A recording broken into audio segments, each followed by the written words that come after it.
नमस्कार, मैं हूं संजय शर्मा। आप देख रहे हैं 4 PM न्यूज नेटवर्क। दुनिया भर में कच्चे तेल के दाम कम हो रहे हैं, लेकिन भारत में 2 रुपया एक्साइज ड्यूटी बढ़ा दी गई है। कंपनी कह रही है अभी नहीं बढ़ेंगे, लेकिन आप और मैं जानते हैं कि बस कुछ ही दिन की बात है। पेट्रोल और डीजल 2 रुपया महंगा हो जाएगा। घरेलू गैस सिलेंडर शायद 50 रुपये महंगा हो गया। उज्ज्वला गैस सिलेंडर भी महंगा हो रहे हैं। 11 सालों में आपके गैस सिलेंडर दोगुने ढाई गुने हो गए हैं। बधाई आपको, आप राष्ट्र हित के लिए इतना तो बोझ उठा ही सकते हैं। आप कम से कम राष्ट्र के हित के लिए अपनी जेब से इतने रुपए की कुर्बानी नहीं कर सकते हैं। अगर आप कुर्बानी नहीं करेंगे तो इन सांसदों ने जो अपनी सैलरी दोगुनी कर ली, वो कहां से आएगी? जो नायडू जी ने, चंद्रबाबू नायडू ने सरकार बचाई वक्फ बिल पे, उनको 4,200 करोड़ रुपए मोदी जी ने दिया, वो रुपया कहां से आएगा? जाहिर है आपके और मेरी जेब से आएगा। हाहाकार मच गया है, 20 लाख करोड़ रुपए डूब गए हैं, भारत का शेयर मार्केट तबाह हो गया है। क्या देश आर्थिक मंदी की तरफ जा रहा है? अभय दुबे से जी से मैंने बहुत तीखे शब्दों में पूछा इस बात को कि हम कहां जा रहे हैं, क्या डरने वाला वक्त है? और अखिलेश यादव ने एक बड़ा ऐलान किया कि दैनिक जागरण पढ़ना बंद कर दो। अभय दुबे जी ने कहा यह अखबार तो आरएसएस और बीजेपी का मुखपत्र ही है। तो शानदार बातचीत है, पूरी सुनिएगा, पहले चैनल को सब्सक्राइब और ज्वाइन करिएगा। चलते हैं अभय दुबे जी के पास। 4 PM न्यूज नेटवर्क में स्वागत है अभय दुबे जी आपका। मुझे तो बहुत डर लग रहा है कि मध्यम वर्गीय परिवारों का क्या होगा, गरीब परिवारों का क्या होगा। जो हाल भारत का दिख रहा है हमें, वो डराने वाला है, वो आतंकित करने वाला है। शेयर बाजार धड़ाम हो गया है, बहुत बुरी तरह गिरा है, 19 लाख करोड़ रुपए डूब गए हैं। अमेरिका और भारत के रिश्ते जिस तरह बिगड़े हैं, जिस तरह ड्यूटी लगाई गई है, जिस तरह टैक्स लगाया गया है, मोदी जी को समझ आ रहा होगा कि ट्रंप के लिए नारे लगाना कितनी बड़ी गलती थी। पेट्रोल और डीजल के एक्साइज ड्यूटी में 2 रुपए बढ़ा दिए गए हैं। कंपनियों ने कहा है कि फिलहाल नहीं बढ़ेंगे, लेकिन मैं और आप सभी जानते हैं कि जब एक्साइज ड्यूटी 2 रुपए बढ़ गए तो अब नहीं तो हफ्ते भर बाद, 4 दिन बाद पेट्रोल और डीजल पे 2 रुपए बढ़ जाएंगे। घरेलू गैस सिलेंडर 50 रुपए महंगा हो गया। 11 सालों में 3 गुना 2.5 गुना बढ़ गया है। उज्ज्वला योजना के सिलेंडरों पर भी रेट बढ़ गए हैं। यानी कल सुबह जब हम उठेंगे तो मध्यम वर्गीय परिवार पर मार पड़ेगी। पेट्रोल और डीजल को लेने के लिए बड़ी बड़ी कतारें लग गई हैं। लोगों को लग रहा है कि रात के 12 बजे के बाद महंगा होगा। रात से ही हम देख रहे थे कि लाइनें लंबी लंबी लग गई। ये देश जिस तरफ जा रहा है, क्या आपको आर्थिक मंदी की आहट सुनाई दे रही है? 2009 में हम तकदीर वाले थे कि जब दुनिया आर्थिक मंदी से जूझ रही थी, तबाह हो रही थी, तो हमारे पास मनमोहन सिंह जैसा एक अर्थशास्त्री था जिसने भारत को डूबने से बचाया। और ये बात सब जने जानते हैं कि भले आप उसको काला धन को, भले आप महिलाओं के छोटे छोटे जोड़ के रुपए रखे हुए हो, वो छोटे छोटे रुपयों ने देश को बचाया था। एक नोटबंदी से महिलाओं की वो छोटी छोटी जो गुल्लक होती थी, वो गुल्लक टूट गई। नोटबंदी से आदमी तबाह हो गया। पूरे परिदृश्य पे आपको क्या सोचना है, क्या वास्तव में भारत और दुनिया आर्थिक मंदी की तरफ बढ़ रही है? आपको ध्यान होगा संजय जी, अभी मेरे ख्याल से एक हफ्ता भी नहीं बीता है, शायद उससे भी कम समय। मैं समझता हूँ 2 तारीख की रात को ट्रंप ने भारत के ऊपर 26% टैरिफ लगाया था। उसके बाद 1-2 दिन जो हमारे आपके बीच में चर्चा हुई, उस चर्चा में मैंने साफ तौर पे ये कहा था कि भारत अमेरिका से महंगा कच्चा तेल और अमेरिका की महंगी नेचुरल गैस लेने के लिए तैयार हो गया है। इसकी घोषणा नहीं हुई है। ये जो कीमत बढ़ी है, जिसका अभी आपने जिक्र किया, गैस सिलेंडर की कीमत बढ़ी है और तेल की, पेट्रोल और डीजल के ऊपर उत्पाद शुल्क लगाया गया है, ये उसी की तैयारी है। देखिए, जब आप अमेरिका से महंगा कच्चा तेल लेंगे, महंगी प्राकृतिक गैस लेंगे, तो आपको भारत में उसको और ज्यादा महंगी दर पे बेचना पड़ेगा, क्योंकि ये सरकार, चूंकि इसके पास आमदनी के और कोई जरिए नहीं है, ये तो शराब से इसको आमदनी हो सकती है या तेल बेचने से आमदनी हो सकती है, इसके अलावा इस सरकार के पास आमदनी का और कोई जरिया नहीं है, या जीएसटी से आमदनी हो सकती है। 3 इस सरकार के बड़े आमदनी के जरिए है।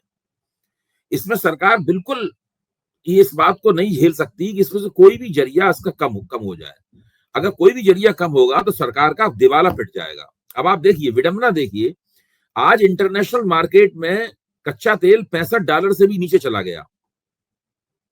जो ब्रेंट क्रूड है वो आज $64.05 प्रति बैरल है, जबकि WTI क्रूड $60.57 प्रति बैरल पर कारोबार कर रहा है। जब दुनिया में कच्चे तेल के दाम सबसे ज्यादा नीचे जा रहे हैं तो भारत में तेल को महंगा क्यों किया जा रहा है?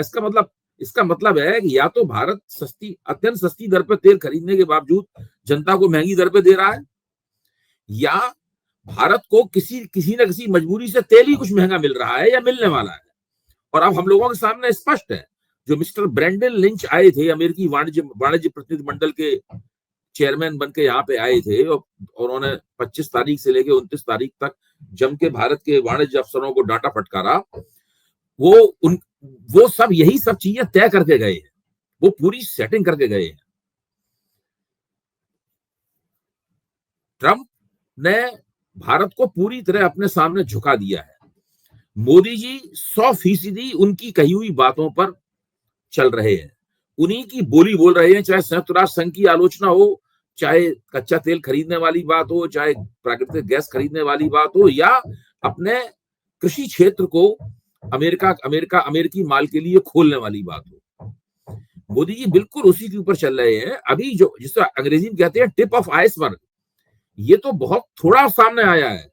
अभी भारतीय अर्थव्यवस्था अमेरिका में डोनाल्ड ट्रंप को संतुष्ट करने के लिए अपने आप को बर्बाद और तबाह होने की तरफ जा रही है, और भारत सरकार के पास ऐसा कोई तरीका नहीं है जिससे वो इस बात को रोक सके।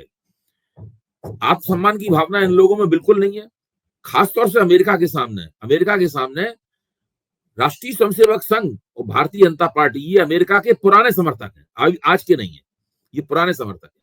और नरेंद्र मोदी जिस दिन से आए हैं, प्रधानमंत्री बने हैं, उस दिन से वो किसी ना किसी तरीके से, कोई भी अमेरिकी राष्ट्रपति हो, वो हमेशा चाहते हैं कि उसकी वो दाईं तरफ रहे और उसके साथ दोस्ताना दिखाएं और हिंदुस्तान में उसकी तस्वीर छपे। जो बराक ओबामा के सामने बराक करके बातचीत की थी, उन्होंने अपना कुख्यात महंगा सूट पहन के, वो भी इसी प्रपंच का हिस्सा थी। और अब वो डोनाल्ड ट्रंप के साथ भी कर रहे हैं। डोनाल्ड ट्रंप एक ऐसी मुहिम पर निकले हुए हैं जिसमें उन्होंने मान लिया है कि मुहिम खत्म होगी तो हमारे लिए तो तख्त होगा या तख्ता होगी, या तो वो सिंहासनारूढ़ होकर सारी दुनिया के बॉस बन जाएंगे अमेरिका के बॉस बनने के साथ साथ, या उनकी राजनीति पूरी तरीके से ढक्कन होकर ढह जाएगी, समाप्त हो जाएगी। वो तो इस मुहिम पर निकले हुए हैं। भाई अमेरिका में उनके खिलाफ बड़े बड़े प्रदर्शन हो रहे हैं इस वक्त, ट्रंप के खिलाफ, ट्रंप और मस्क के खिलाफ जबरदस्त रूप से हजारों लोग सड़कों पर उतरे हुए हैं अमेरिका में। और ट्रंप को इसकी परवाह नहीं है, वो इससे रुकेंगे नहीं, वो अपना काम चालू रखेंगे, क्योंकि वो कम से कम 1-1.5 साल तक अपने काम को पूरी तरीके से आजमा के देखेंगे कि उसका इसे कहते नहीं विशुद्ध नतीजा, उसका परिणाम क्या निकलता है। इस पूरे चक्कर में जो उनसे दबा हुआ भारत है, उसकी अर्थव्यवस्था पूरी तरीके से, जिस इलाके का रहने वाला हो उसको बोला वो घुटेला हो जाएगी, यानी घुटने के बल आ जाएगी वो अर्थव्यवस्था। ये स्थिति इनकी होने वाली है। महंगाई भारत में बहुत बढ़ने वाली है, मुद्रास्फीति भारत में बहुत बढ़ने वाली है। अब आप सोचिए, जब कच्चा तेल और महंगा होगा, गैस और महंगी होगी, तो महंगाई चौतरफा बढ़ेगी। तेल महंगे होने का मतलब ही ये होता है कि चीजों का ट्रांसपोर्ट महंगा हो जाता है, फिर और सारी दामों को नियंत्रित करने के सारी लगाम जो है वो निजी क्षेत्र के हाथ में है। सरकार तो उसमें कोई हस्तक्षेप कर नहीं सकती, पूरी तरह अर्थव्यवस्था निजी क्षेत्र के लिए खुल चुकी है। 90 के दशक से जो भूमंडलीकरण शुरू हुआ है, वो यहाँ तक आते आते पूरी तरीके से भारत जो है वो कारपोरेट सेक्टर के हाथ में चला गया है। तो ये कुछ कर नहीं सकते। निजी क्षेत्र कोई मौका नहीं छोड़ता है अपने मुनाफे को बढ़ाने का, वो निरंतर अपना मुनाफा बढ़ाएगा, वो दामों को कतई कम नहीं करने देगा। और कुल मिलाकर उसका परिणाम ये निकलेगा कि देश की जनता जो पहले से ही परेशान है और ज्यादा परेशानी की शिकार हो जाएगी।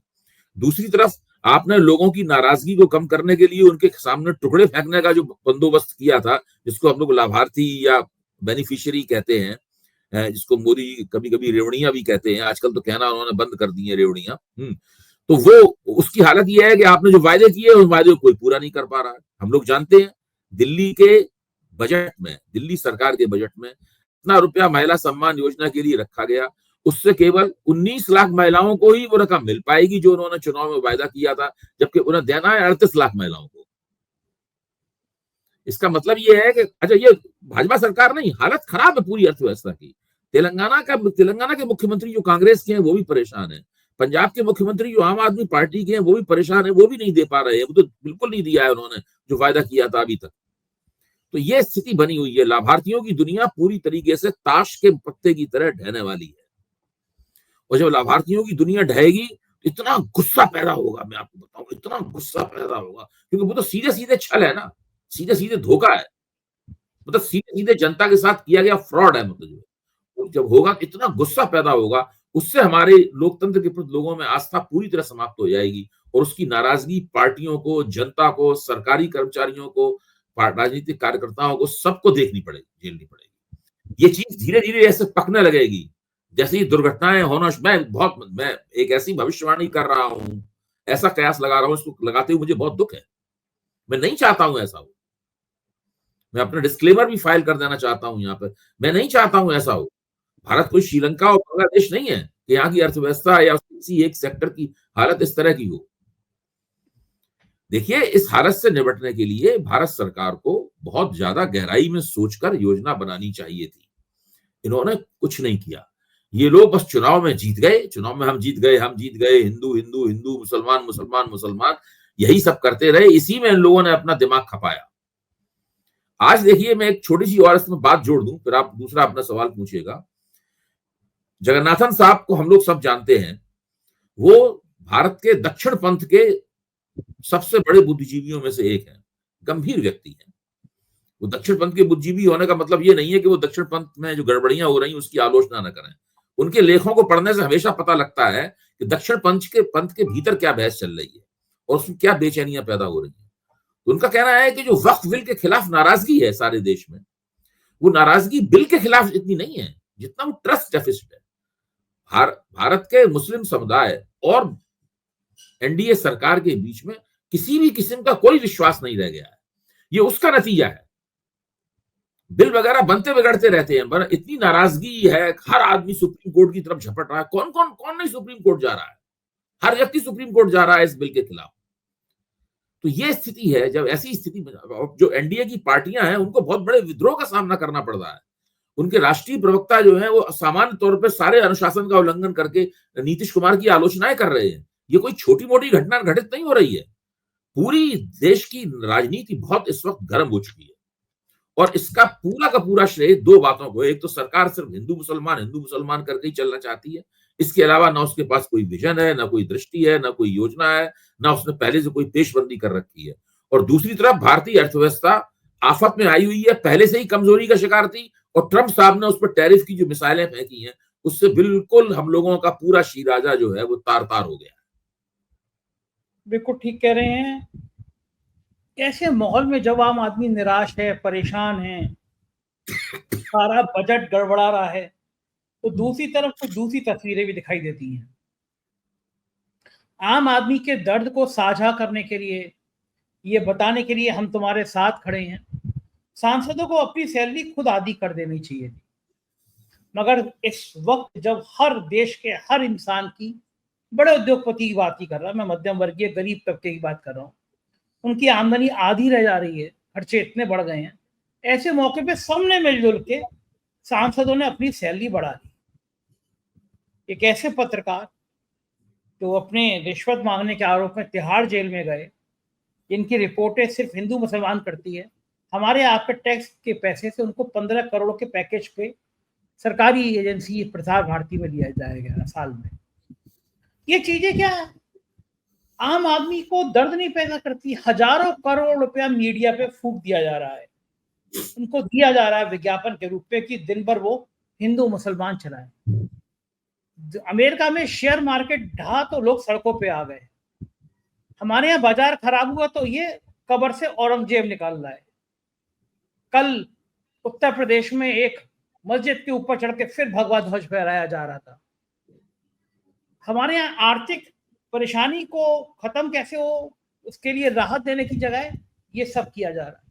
ये क्या, ये सब चीजें और दर्द नहीं देती आम आदमी को, दुख नहीं पहुंचाती? हमारे एमपी मौज कर रहे हैं, सैलरी दुगनी कर ली अपनी। देखिए, आम आदमी के पास कौन सा जरिया है जिससे वो अपनी नाराजगी व्यक्त करे? बताइए, कौन सा जरिया है आम आदमी के पास? क्या आम आदमी की नाराजगी को जो टीवी चैनल हैं, टीवी चैनल के रिपोर्टर उसके पास जाएंगे, उसके मुंह के सामने माइक ले जाएंगे, वो कहेंगे भाई बताइए आप इस वक्त क्या किस हालत में है? क्या कोई पूछता है? एक दो पत्रकारों को छोड़ के, जिनको हम अच्छी तरीके से जानते हैं, जो बहुत मेहनत करते हैं, लोगों के बीच में जाते हैं, कोई जनता से उसका दुख दर्द नहीं पूछता। जो टीवी चैनल हैं वो एक बंधे बनाए ढर्रे पे जो सरकार ने तय कर दिया है उसके निर्देशों पे चलते हैं। इस बात को सब लोग जानते हैं। मीडिया स्पेस पूरी तरीके से कैप्चर हो चुका है। क्योंकि मीडिया स्पेस कैप्चर हो चुका है, इसलिए आम आदमी की पीड़ा कहीं निकल कर नहीं आती।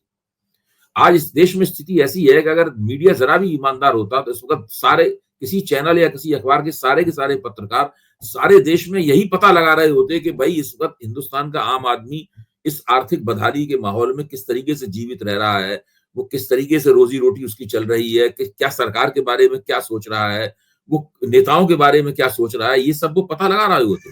ये तो कहीं है ही नहीं बात। किसी चैनल के पास या किसी अखबार के पास इस प्रकार का कोई बंदोबस्त नहीं है, ना ऐसा करने की कोई उनके पास इच्छा है, ना ऐसा कोई करने का उनके पास कोई कार्यक्रम है। जो सोशल मीडिया है उसकी समस्या ये है कि उसके पास रिपोर्टरों का वो जखीरा नहीं है जो जखीरा कमर्शियल मीडिया के पास है। सोशल मीडिया चाह के भी इतने ज्यादा रिपोर्टर नहीं भेज सकता, इतनी तनख्वाहें देकर लोगों को नहीं रख सकता जिससे वो सारे देश में रिपोर्टर फैले। भाई एक एक किसी पुराने अखबार का एक एक जो रिपोर्टिंग तंत्र है उसमें सैकड़ों रिपोर्टर काम करते हैं विभिन्न इलाकों में। वो स्थिति आने में सोशल मीडिया में तो बहुत समय लगेगा। उसके लिए सोशल मीडिया में तरह तरह की पूंजी का निवेश करना पड़ेगा, उसका एक औपचारिक ढांचा बनाना पड़ेगा जो अभी है नहीं। तो सब कुछ कमर्शियल मीडिया के ऊपर ही, व्यापारिक मीडिया के ऊपर ही निर्भर है। व्यापारिक मीडिया का पूरी तरह सरकारीकरण हो चुका है। इसको हम लोग गोदी मीडिया भी कहते हैं, अब इसको सरकारी मीडिया भी कहते हैं।